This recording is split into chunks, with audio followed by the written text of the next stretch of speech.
esta oportunidad y conversar con usted sobre el mes de junio, lo que representa el mes de junio para los migrantes y refugiados en el mundo, ya que el beato Giovanni Battista Scalabrini, el 1 de junio, se conmemoró un año más de su desaparición física, y el próximo 20 de junio se celebra el Día Internacional de los De Refugiados. refugiados. Ok, un placer. Un placer estar en diálogo con usted. Esperemos poder sacar algún provecho y recuperar, ¿no?, todas las buenas emociones de nuestra dedicación para ese tema tan importante como es lo de la migrante y del refugiado, en particular en este contexto ahorita de nuestra frontera Venezuela, Colombia y Latinoamérica. Precisamente, padre, queríamos preguntarle o consultarle qué significa ser un misionero escalabriniano y cómo surge tal vocación. Los scalabrinianos nacimos exactamente desde este apellido, Scalabrini, un italiano del norte, sacerdote, obispo, que en sus visitas se sorprendió, se conmovió y se dio a la batalla de responder a la situación trágica de la población que a finales de segunda mitad del 1800 estaba condenada a abandonar su tierra y emigrar. Es un área del norte de Italia, parecido también a mucha del sur Italia, que ha padecido históricamente ese problema de emigración, y él, como obispo, tuvo que enfrentarse con la política, tuvo que enfrentarse con Roma, con el Papa, para cuadrar una respuesta política, social y religiosa a la atención al seguimiento de los migrantes, 50 millones que emigraron desde Europa desde final del 1800, la Primera Guerra, la Segunda Guerra Mundial. Entonces, una masa de migrantes con un fenómeno relativamente muy nuevo y muy trágico de deber abandonar Europa, que estaba en plena crisis. Vale. Padre, ¿y cómo nos describiría su experiencia en la frontera colombo-venezolana, donde duró alrededor de 30 años ejerciendo una labor de misionero al frente de la Casa de Inmigrantes de Scalabrini? ¿Cómo nos podría Bueno, plantear primero una palabra más, cómo llegamos aquí.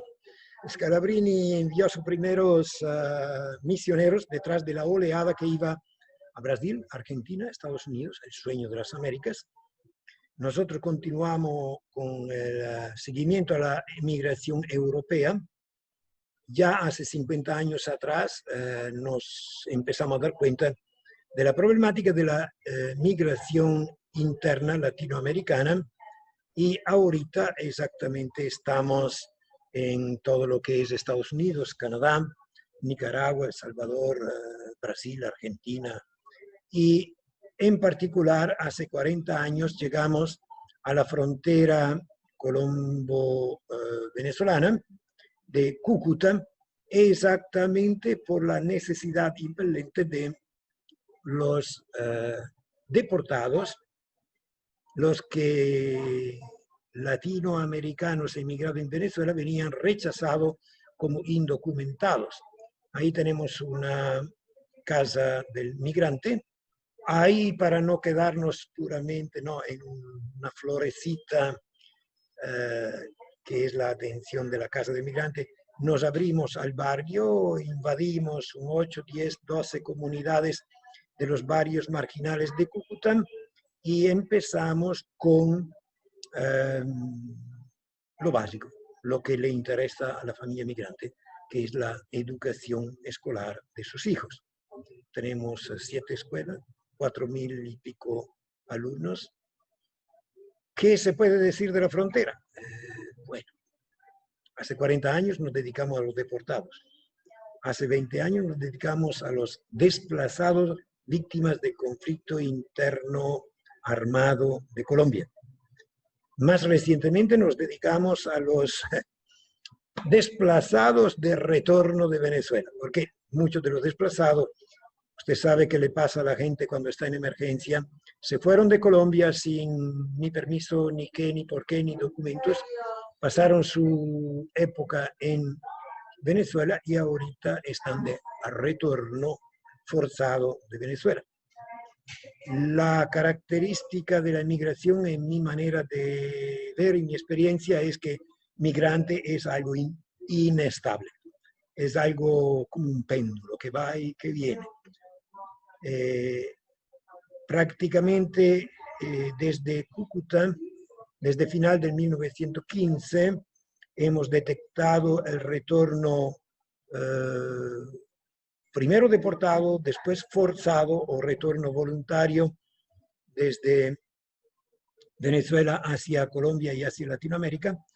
Y en el 2016 ya vimos la oleada de venezolanos que preveían y sufrían la imposibilidad de vivir en Venezuela en búsqueda de un futuro para sus hijos, empezaban a salir. Y si vamos a la estadística de nuestro centro de migraciones, cada mes más y más y más, hasta llegar que el 95% de los huéspedes del centro de migraciones en la casa del migrante son venezolanos.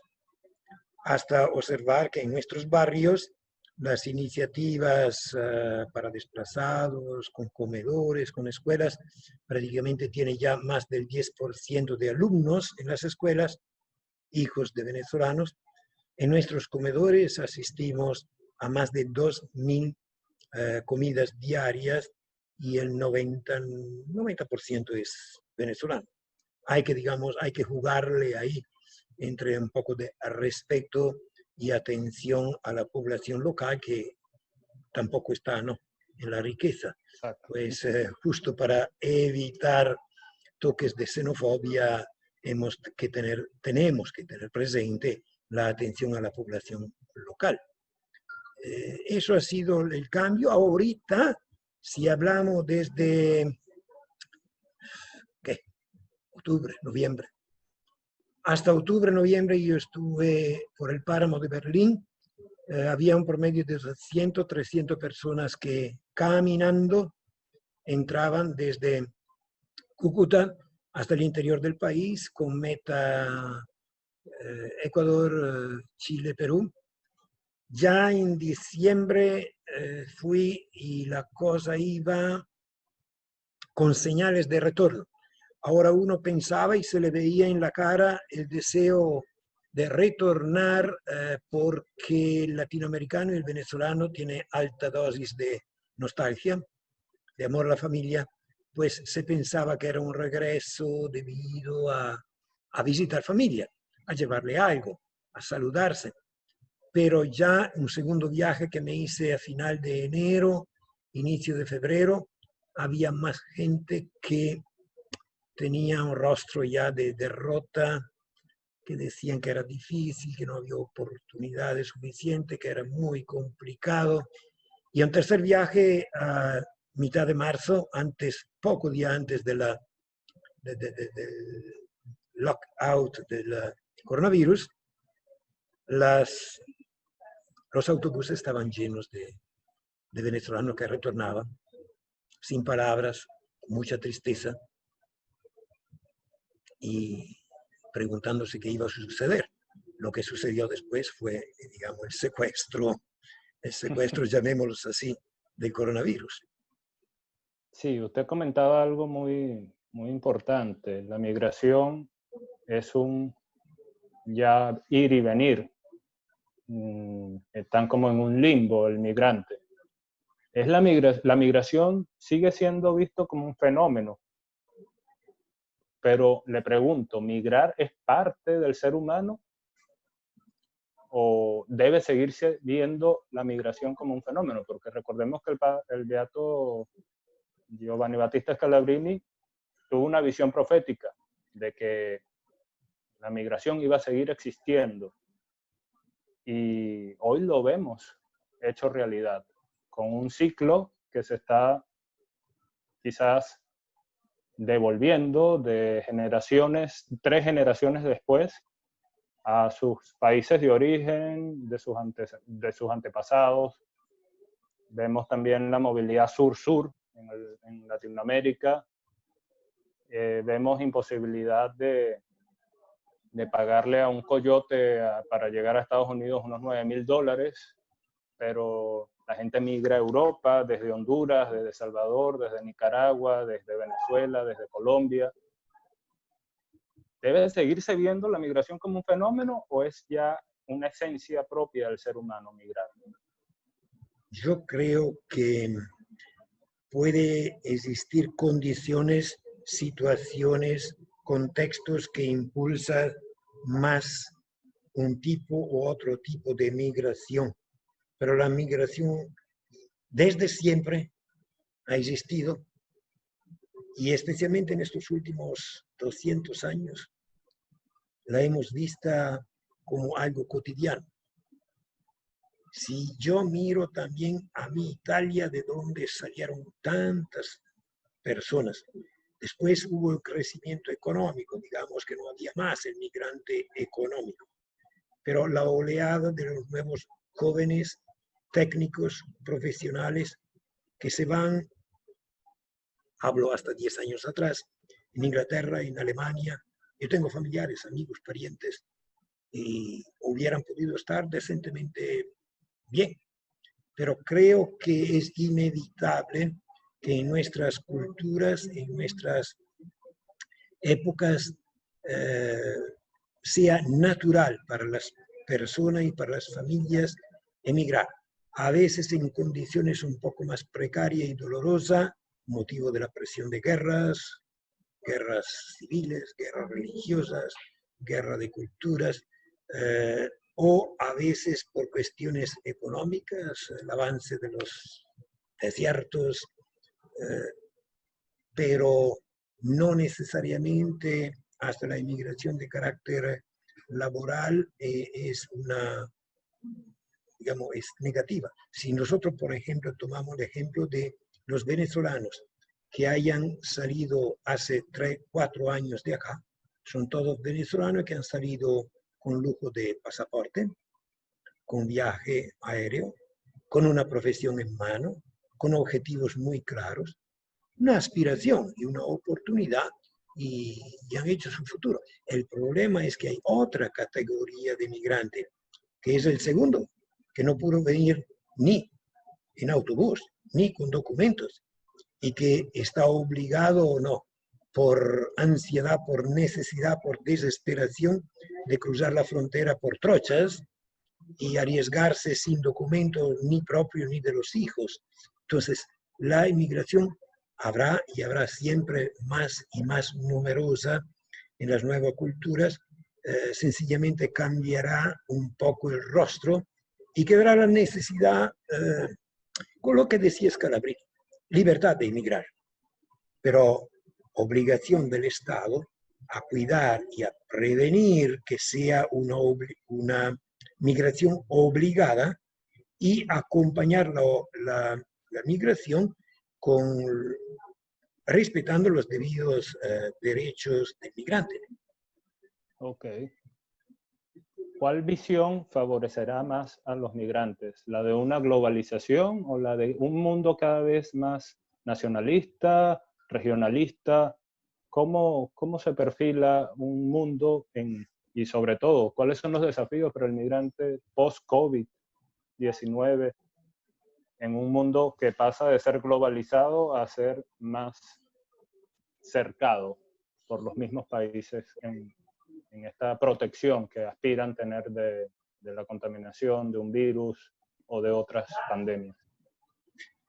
En mi pobre manera de ver, los nacionalismos no facilitan nada y no resuelven nada. El autoproteccionismo de una nación, de una raza, de un área geográfica, como está sucediendo en cierto regionalismo, creo que en España y también seguro en Italia, no aporta ninguna solución, ningún beneficio, sino pequeños intereses temporales. La globalización tampoco acaricia o recibe con brazos abiertos al migrante, porque la globalización termina por ser como la emigración de antaño. Recuerdo en Suiza, recuerdo en Alemania, lo que le interesaba hace 100 años, 70 años atrás, era brazos capaces de trabajar. O sea, la globalización le interesa, digamos, el puro hombre que trabaja. No Hombre le máquina, importa, hombre máquina. hombre máquina, no le importa detrás familia, sentimiento, historia, visión religiosa, sentimientos. Entonces, en ambos casos, la inmigración quedará siempre decía Dante, como es duro calle el sender y el descender y el salir por las escaleras que pertenecen a otro. Es como decir, ser hóspede en casa de otro es ansioso, es tormentoso, tanto la entrada cuanto la salida de la casa porque no es tuya. El migrante quedará siempre en condiciones un poco necesitadas de que atendamos a sus derechos humanos. Y ahí es donde yo he visto y he descubierto, especialmente en estos últimos 4 o 5 años, una presencia tan significativa, tan profunda, tan rica de las organizaciones no gubernamentales que se dedican a la atención de los derechos humanos y a las intervenciones humanitarias de los varios grupos y categorías. Nosotros, de hecho, en Cúcuta, hace 4 o 5 años, nos hemos hecho socios con la ACNUR, que para mí ha sido un inicio, un conocimiento y tengo un aprecio infinito por la labor que hemos podido hacer con ellos, al igual con otras organizaciones tipo OIM o otras asociaciones de Alemania, de Noruega. Red, Hayas, Consejo Noruego para Refugiados. Sí, sino con ellos prácticamente mi labor allá en Cúcuta ha sido más que todo de encontrar como un engranaje, ¿no? Esta red de trabajo con ellos que nos ha permitido multiplicar los efectos de nuestra acción en forma y en áreas que efectivamente han sido fundamentales para el migrante. Las escuelas. Padre, Tú necesitas de estructura, de espacio, de tecnología. En el centro de migraciones tú necesitas del aspecto legal, la orientación técnica sobre los derechos y deberes, la prevención a la salud.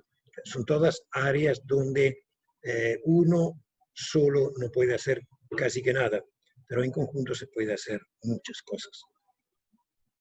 y precisamente, padre, en una Colombia que ya atendía o atiende un conflicto interno de muchos años, con desplazamientos internos, el país con más desplazamientos internos en el mundo, ¿cómo es la atención que ha podido dar Colombia a esta oleada de migrantes venezolanos, de refugiados venezolanos, en su paso por Colombia o que se quedan en Colombia, además de la situación ya interna? Planteamiento muy importante. Colombia estaba saliendo del trauma del desplazamiento interno. El proceso de paz ha sido firmado en el papel, pero era todo y está todo por construir. Mientras tanto, se le ha agregado este problemazo de la inmigración venezolana. Alguien planteaba muy seriamente, como va el dicho, ¿no? Un clavo saca el otro. Es peligroso que este nuevo clavo de la inmigración saque el otro clavo de la paz, del proceso de paz, en el sentido negativo de dejar ese proceso incumplido y nos vamos a extender por otros 20 años en conflicto armado en el país, sin proceder en un proceso de paz. pero de hecho así han sucedido los acontecimientos y digamos que Colombia está tratando de manejar los dos capítulos tan pesados, tan difíciles, de una forma que bienvenidos todos los aportes de las entidades internacionales. De lo contrario, Colombia se hubiera ya hundido en un retorno total a la guerrilla, a la guerra interna, y de un desastre humanitario para los 5 millones que han cruzado Colombia. 5 En su millones experiencia, de venezolanos.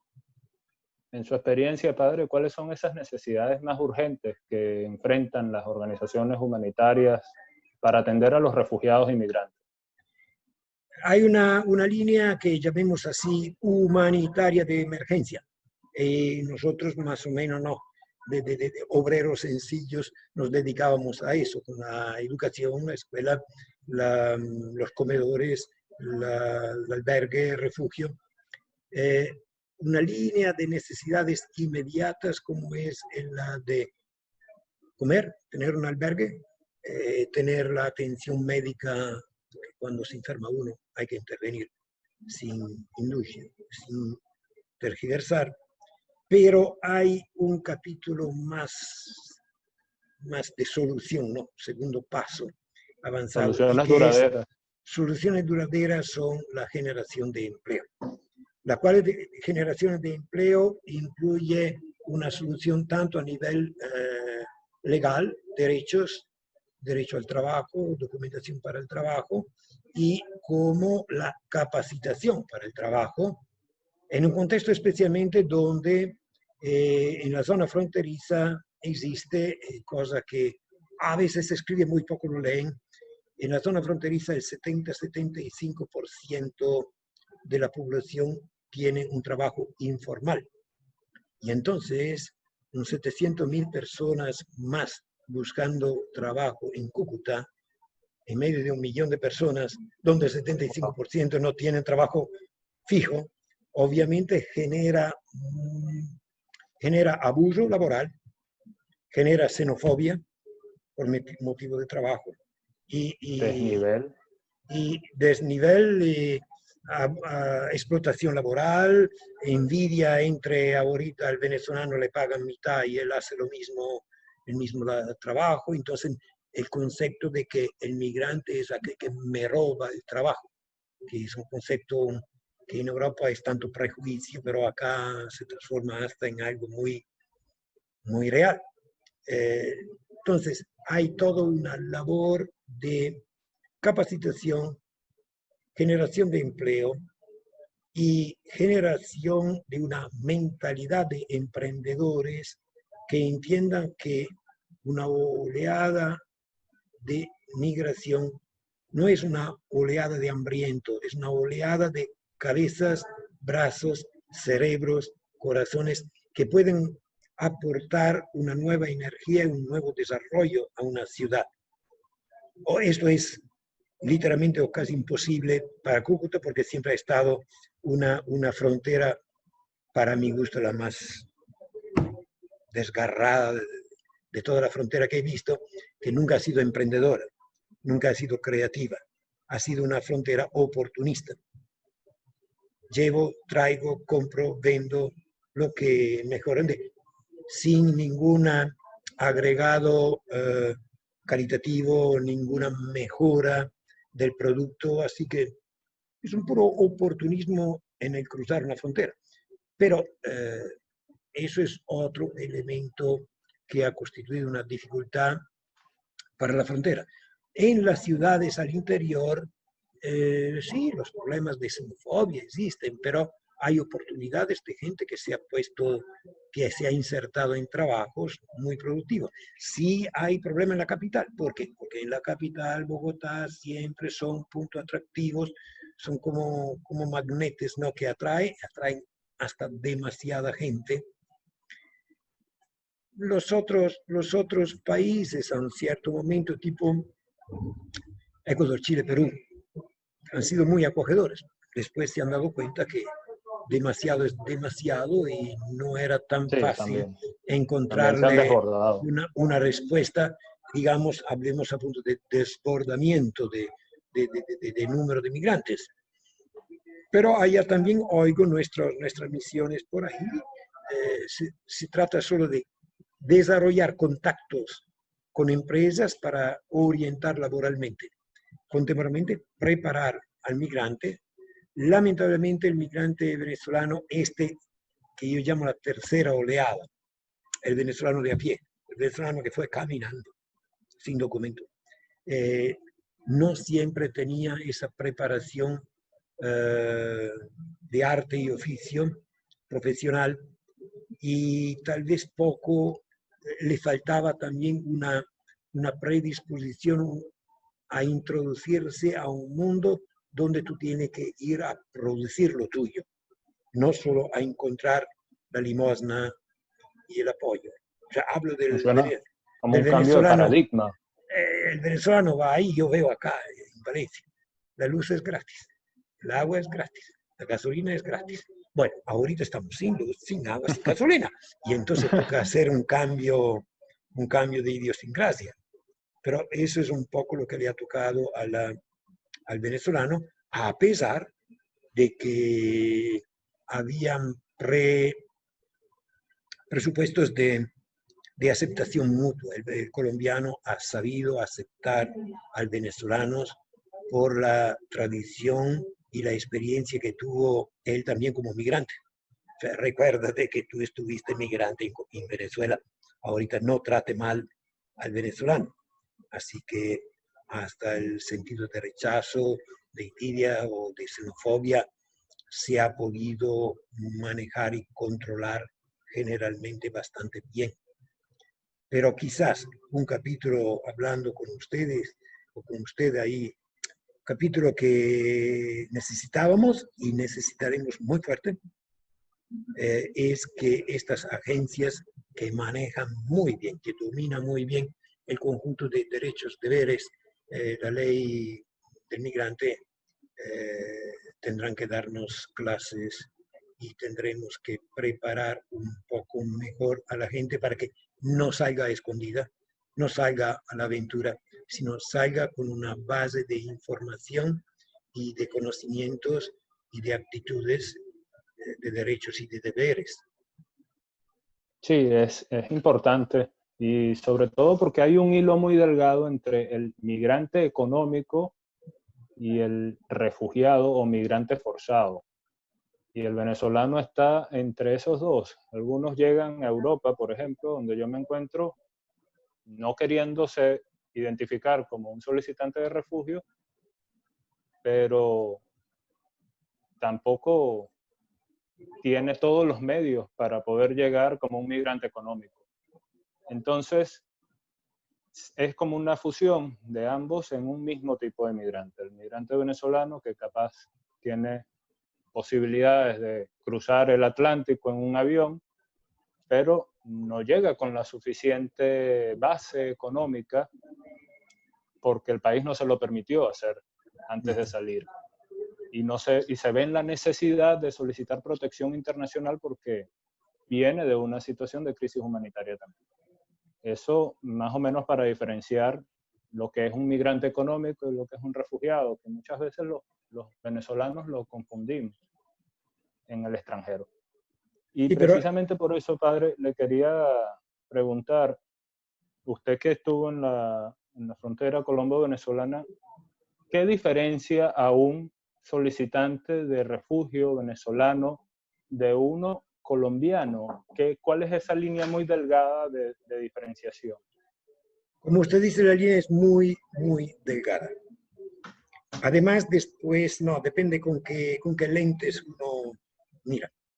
A un cierto momento, muchos de estos inmigrantes se dieron cuenta que para una mayor seguridad, una mayor amplia esperanza, el camino era de pedir refugio.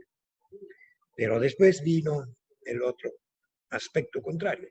Pide refugio, a lo mejor lo consigue, tiene ciertas condiciones, no puede regresar a tu país, mientras tanto no puede trabajar. Y eso es uno de los puntos mortales o limitaciones tremendas que acarreaba la condición de estatus de refugio aquí en Colombia. Si tú eres refugiado, no puedes trabajar. ¿Y con qué vives? ¿Con qué comes? ¿Hasta cuánto tiempo pueden las entidades mantenerte? Pero sí, fuera de ese juego particular, la realidad es esta, que mucha de esta gente había salido de acá por haber abierto la boca, por haber afirmado, por haber participado, a raíz de unos 200, 300 muertos ya víctima de disparos en las calles, en las demostraciones por los derechos. Y entonces, no, sí estaban, a mi parecer, muy cerca del estado de refugiados, gente que estaban en condiciones de peligro por su supervivencia. Y esto absolutamente claro para los casos de gente que habían sido activos, coordinadores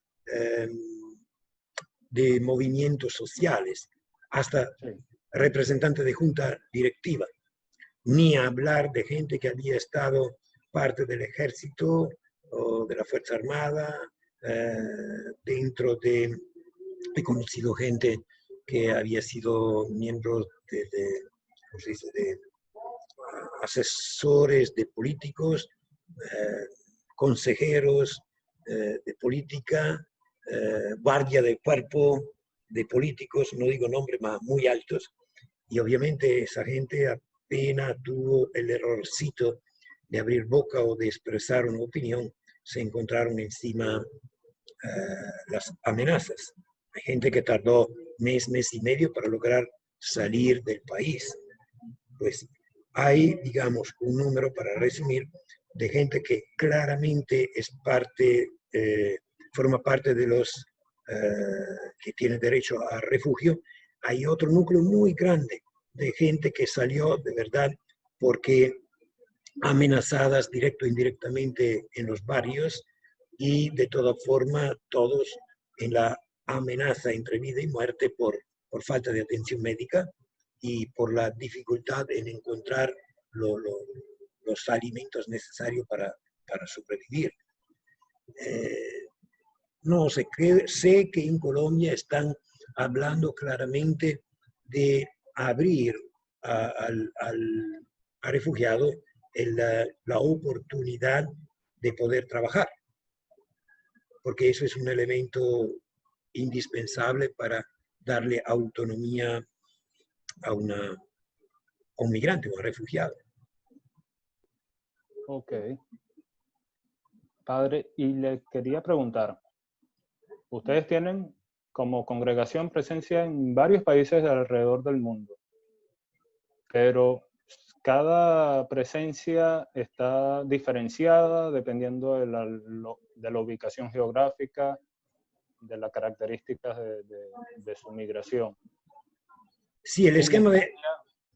Actualmente, disculpe, en España hay un auge de inmigración latinoamericana, africana, asiática. Se ha planteado la congregación en un futuro quizás establecerse también como una congregación o una organización humanitaria en España.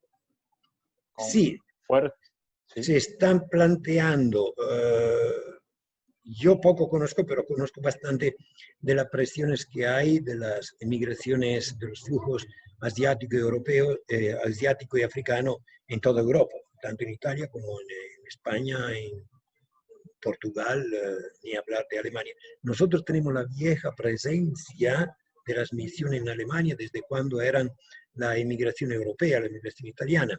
Y ahorita, tanto en Roma como en Portugal, tenemos atención a migración latinoamericana. Se está planteando a punto cuál es la forma de presencia también en España de forma más concreta y significativa. Obviamente es que el número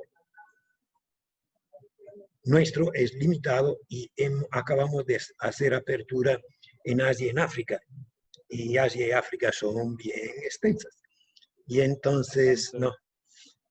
La característica de nuestra presencia, que un tiempo terminaba por ser atención religiosa a través de las parroquias, ahorita se diferencia bastante bien con centros de atención fronterizos. En Latinoamérica tenemos 34 puestos de frontera, donde tenemos a punto estas casas de atención inmediata, completa con posiblemente atención integral con hospitalidad, alimentación, orientación, asesoría legal y psicológica. Aquí estamos fortaleciendo en Colombia con 2 casas nuevas, otra más en Cúcuta, muy grande, y otra en Bogotá. ¿Qué te digo? Pudiéramos ser doble o triple, tendríamos espacio y hay la necesidad, en efecto, de una presencia de carácter un poco integral, ¿no? Que incluye el aspecto humanitario, religioso y de orientación técnica, legal y social. Padre, le quisiera preguntar, yo hace 7 años, en el 2013 aproximadamente, tuve la oportunidad de realizar un diplomado con el ACNUR y la Universidad Católica del Táchira en San Cristóbal, Estado Táchira. Y tuve el interés de conocer la frontera, estuve en San Antonio, estuve en Cúcuta, y escuché muy buenas referencias de la Casa Escalabriniana en Cúcuta. Cuando volví a Valencia, a culminar mis estudios universitarios, tuve la osadía, si se puede decir, en ese momento de introducir un tema nuevo en el centro del país, del que nadie hablaba, del que nadie se había enterado. Claro, esto hace 7 años, hablar de refugiados, hablar de desplazamientos, no era un tema de importancia.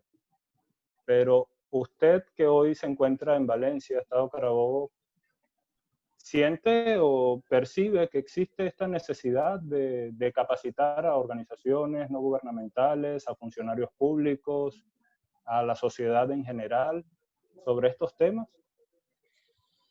Mira, yo aquí tengo que desde el inicio del coronavirus tengo secuestrado acá, ¿no? Porque uno llegó, la razón de mi estadía acá era estudiar exactamente qué se puede hacer, no solo en la zona Colombia frontera, sino qué se puede hacer al interno del país de donde sale tanta gente. Y mi perspectiva, debido a los contactos inmensos que yo tuve en la frontera, era de ponerme a contacto con las varias ONG, empezando exactamente con ACNUR, la Cruz Roja Internacional, OIM, para decir, muchachos, ¿qué han estado haciendo? ¿Qué hay aquí alrededor?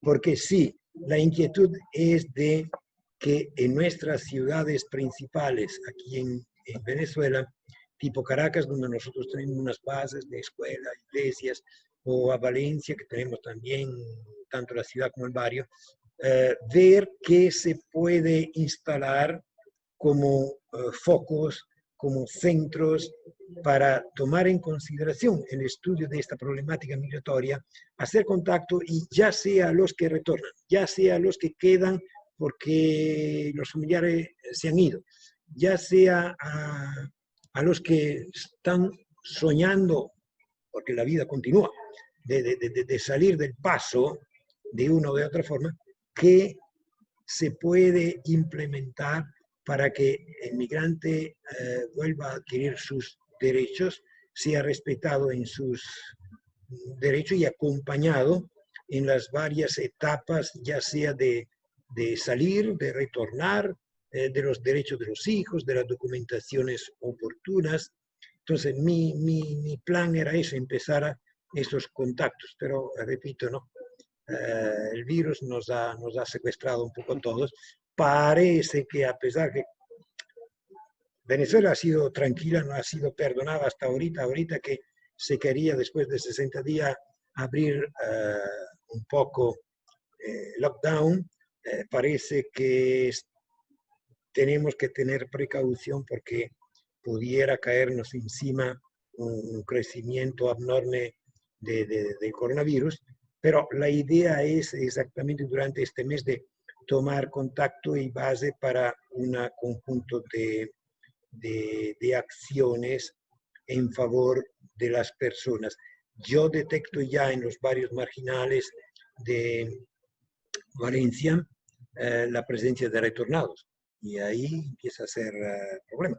Detecto que aparte los migrantes, sin ofensa, de alto nivel, ¿no? Lo que han podido salir en avión con documentos en Europa o hasta los primeros aquí técnicos, hay un conjunto de inmigrantes que necesita encontrar puntos de formación, de información para ser respetado en sus derechos, para conseguir los papeles oportunos, para recuperar los datos y legalizar a los hijos que tienen.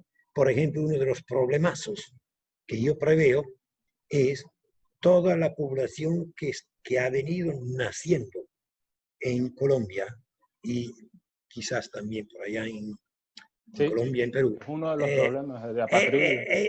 Esos son apátridas, claro y redondo. Colombia le ha prometido que tranquilos, son regulares, pero que deberán decidir creo que a los 7 años, algo así. No sé los detalles. Pero bueno, ¿qué hacemos con personas que hipotéticamente pudieran perder su derecho patrio? Esto es un conjunto de trabajo de papeleo. Lo que hemos sufrido y que una labor que no hemos hecho, hasta nosotros los carabinianos, con los colombianos que han venido aquí en Venezuela. Y ahorita retornan los hijos, los nietos, y nunca nadie se ha preocupado de recuperar su documentación, ni los consulados, ni las iglesias con sus bautismos y sacramentos, ¿no? Yo diría que hay algo por hacer. Se trata de organizarse y verificar efectivamente cuáles son los puntos vacíos en los que deberíamos intervenir.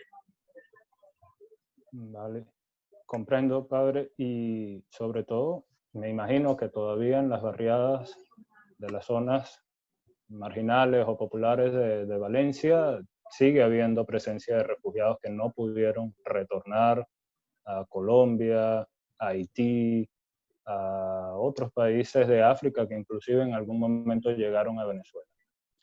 Sí, para concretar, nosotros tenemos algo aquí de una oficina que funciona, que es por los peruanos, y funciona. Okay. Y son documento y documento a pesar de que han pasado los años. Yo creo que una de las cosas que tendremos que instaurar, asesorándonos bien con quienes conocen todo el procedimiento de derechos y deberes y necesidades, es constituir en la ciudad de Valencia y en Caracas y en Barquisimeto y puntos de orientación y puntos integrales, digo yo, ¿no? Que haya el cura, uno que tiene experiencia en migración, está muy bien, pero que haya uno que legalmente conozca, tipo ustedes que son más expertos en los casos de refugio y de derechos, y entonces, puntos de orientación para el migrante, el que ha quedado, el que tiene los hijos, porque efectivamente ese fenómeno es un fenómeno que deja muchas heridas a lo largo del camino. Sí.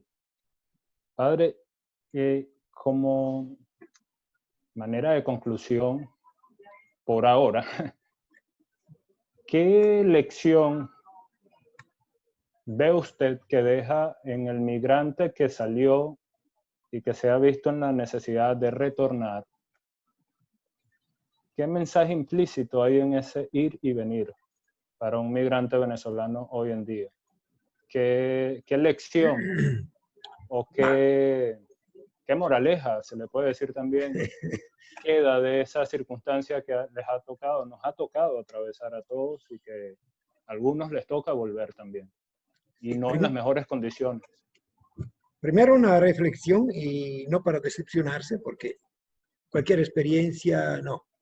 Si uno se deja aplastar, es una experiencia negativa. Pero una experiencia vivida, luchada, como es noblemente luchada por estos que se han ido hasta a pie y renunciando a todo y comiendo mal y mordiendo la nada para darle un bocado a los hijos, a reflexionar un poco y ver, dice, quizás necesitábamos prepararnos más y mejor, informarnos más hacia dónde, tener más conocimiento de las reflexión y conocimiento de las dificultades para prevenir y armarnos, documentarnos, tener la parte de norma legal, la parte de norma social, la parte de atención médica. Integración social. Cuando usted piensa, a mí me revuelve el cerebro.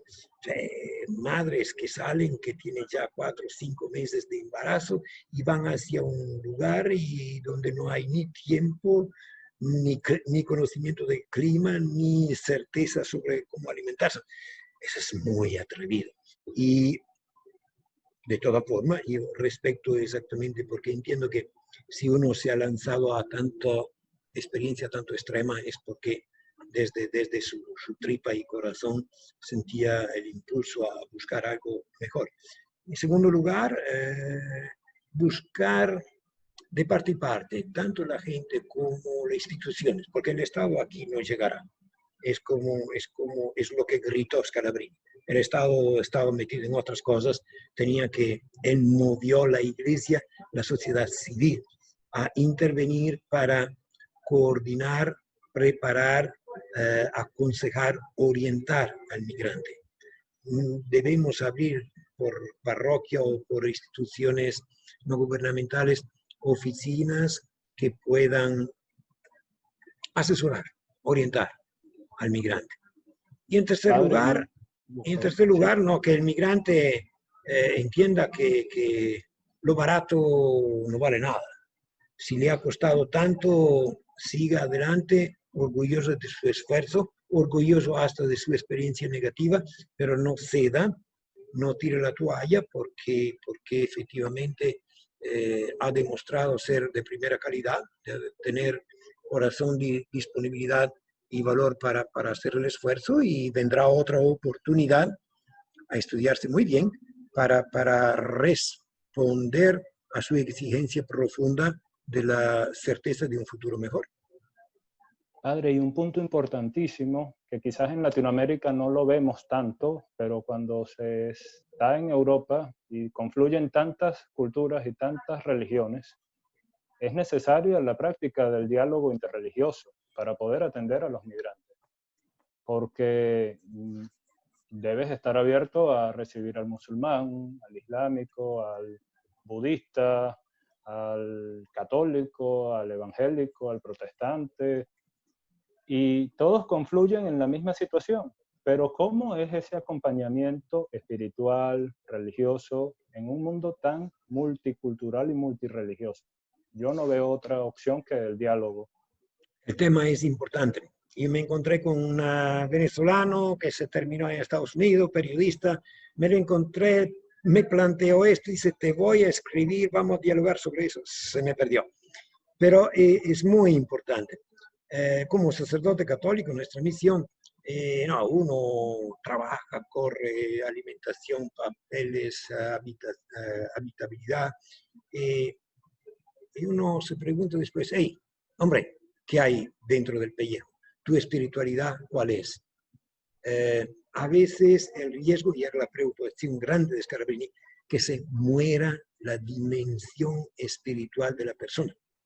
Y si se muere nuestra dimensión espiritual, quedamos de verdad pura máquinas que producen burros de carga. Entonces, sí es importante, y nosotros lo teníamos en varias oportunidades, con un tacto muy suave, con la libertad más absoluta de dar momentos de reflexión, de oración, de acción de gracias, para que este venezolano aplastado y no se sintiera, no, sencillamente el desgraciado aplastado por todo y por todos y solo blasfemando su situación. No, hay que tener viva la parte espiritual con el máximo de respeto por la diversidad. Y sabemos que desde, bueno, el colombiano es tal cual en los barrios. La mayoría sí son católicos de nombre, de hecho son parte de grupos, de sectas, de cultos, y lo mismo el venezolano.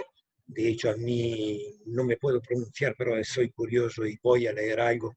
¿Qué le ha ocurrido al venezolano?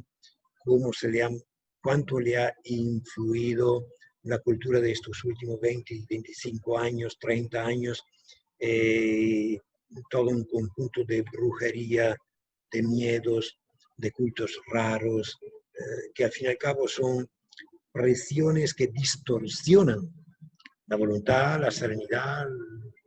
Yo soy del principio que la religión que sea con tal, la religión está para hacerte feliz, no está para amenazarte o ponerte miedo. Y entonces sí, es una preocupación también de que nosotros nos organicemos a dialogar con claridad y a ayudar a cultivar en el migrante su dimensión espiritual, porque la dimensión espiritual es un poco la linfa, y son los valores que sostienen uno, especialmente en una lucha tan difícil como es la de una emigración casi sinónimo de derrota. Bueno, padre, para finalizar, sería un grato placer para nosotros recibir la bendición de un padre para todos los migrantes, no solo de Venezuela, sino los migrantes en general y los refugiados que el próximo 20 de junio conmemorarán, porque no es que se deba celebrar o no, es conmemorar una fecha que hace mérito a su situación. Otro peldaño, otra etapa para continuar en la lucha, sí, para todos los migrantes, todos los refugiados, que son esa categoría hasta más delicada, ¿no?, de migrantes, para los de Asia, África, Europa, América Latina, y para todos las instituciones, mejor dicho, las personas que trabajamos dentro de las instituciones para estrechar una mano, para que se respete, se aprecie, se valore la experiencia del migrante. Dios nos bendiga. La familia de Nazaret, que fue la primera que le tocó emigrar, y emigrar así, ya a lo rápido. José, María y Jesús. Nos bendigan, nos acompañen, nos fortalezcan, nos dé la luz para dar el mejor servicio a todas estas comunidades migrantes en el nombre del Padre y del Hijo y del Espíritu Santo. Amén. Y hasta pronto. Si quiere comunicación o si necesita datos por ejemplo, yo tengo todos los datos diarios de Cúcuta, de la situación de la frontera, y yo tengo una email que es fácil de recordar: Cúcuta CS, Cúcuta Congregación Scalabriniana, cúcutacs@gmail.com. Yo puedo brindarle las informaciones un poco más específicas, los números reales de la situación actual en Colombia y en Latinoamérica. Muchas gracias, padre. Amén. Estaremos en contacto, seguiremos en contacto. Y, así bueno, sea. Agradecido con usted y con el movimiento laico escalabriniano en Venezuela. Jonathan, un placer. Los escalabrinianos en el mundo. Ok, aquí desde las raíces de tu juventud estaremos en contacto. Vale. Chao, chao. Hasta luego. Hasta luego, chao, chao. Adiós. A ver, ¿cómo dice? Finalizar.